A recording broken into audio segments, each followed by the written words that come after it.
As Greece and Persia entered their second century of conflict, a new king stood up to take control of affairs in the east. Although not much is known about his early life, Artaxerxes II was the son of Darius II and was made king of the Persian Empire in 404 BC, much to the disdain of his younger brother, Cyrus. In response, Cyrus assembled a great force of Persian and Greek mercenaries in an attempt to overthrow the king. In 401 BC, Cyrus and Artaxerxes met in central Iran and engaged each other in the Battle of Cunaxa. In the ensuing struggle, the Greeks failed to support Cyrus on his right wing, and he was killed by members of the king's royal bodyguard. After the battle, Artaxerxes took great pains to keep the truth about his brother's death in a certain light, namely that it was he alone who slew Cyrus. Several chapters of Plutarch's account detail the torturous punishments instilled upon persons who dared to claim credit for the glory of killing a chief enemy of Persia. In addition, Artaxerxes had trouble in his domestic affairs, including the intense jealousy between Parysatis and Statida. Most egregiously, Parysatis had Statida murdered by poison and advocated for a marriage between Artaxerxes and his own daughter, Atossa. This latter action went against the law of the Persians, but the king reasoned that he alone could determine right from wrong and made the marriage permissible. In foreign affairs, Artaxerxes was the instigator of the Corinthian War by bribing several Greek cities to revolt against Sparta, leading to the exodus of Agesilaus II from Asia Minor. He later dictated the terms of peace with the Spartans in the Treaty of Antalcides in 387 BC, which allowed for the Greek cities in Asia to remain under Persian control. Although there were campaigns commissioned by the king against Egypt and the Cadusian tribe in northern Media, they receive only a brief mention by Plutarch, who devotes his last chapters to two conspiracies against Artaxerxes by his own sons. In 358 BC, the Persian king died of old age, having lost 3 of his potential successors on account of the conspiracies. His only surviving son, Ochus, would go on to rule Persia for 20 years as Artaxerxes III, and would be regarded as the last of the great kings of Persia. His successors were not as fortunate. By 330 BC, the territory of Persia fell under the control of Macedon, led by Alexander the Great. One of the mightiest empires in history had finally come to an end.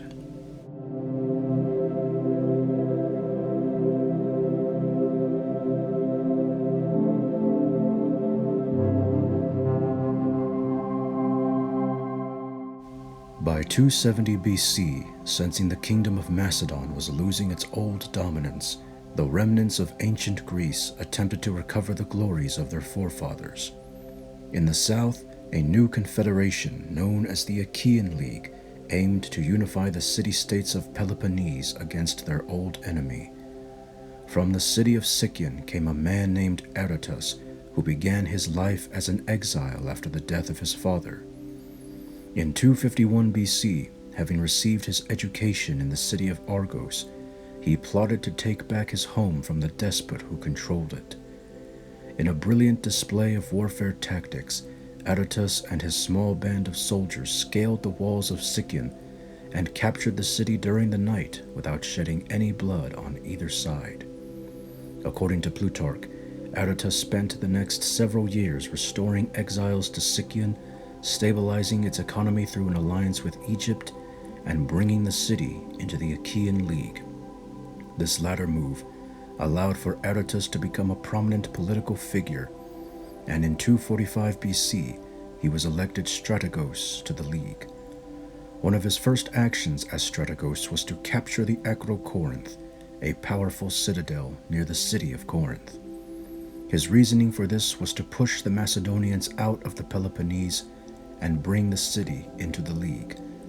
With an elite team of 400 soldiers, Aratus once again used the cover of darkness to carry out his attack. Under a moonlit night, his forces scaled the walls of the Acrocorinth and threw the enemy into confusion before overwhelming the defenses and setting free the citizens within. The entrance of Corinth into the Achaean League prompted other cities such as Megara and Troezene to join as well, but it also spurred the Aetolian League to make war with Aratus. In 241 BC, the two leagues fought briefly near the city of Pellene, with Aratus making quick work of the Aetolians despite the loss of their Spartan allies just prior to the battle.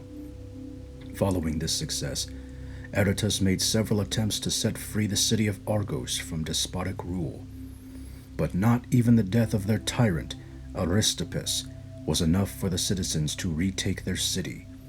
The failure to bring Argos into the League would only be the first of several reversals of fortune for Aratus.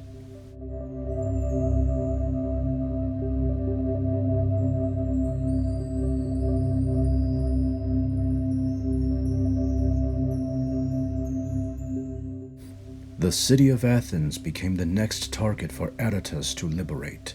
However, the new king of Macedon, Demetrius II, launched a campaign into the Peloponnese to hold the Achaean League at bay.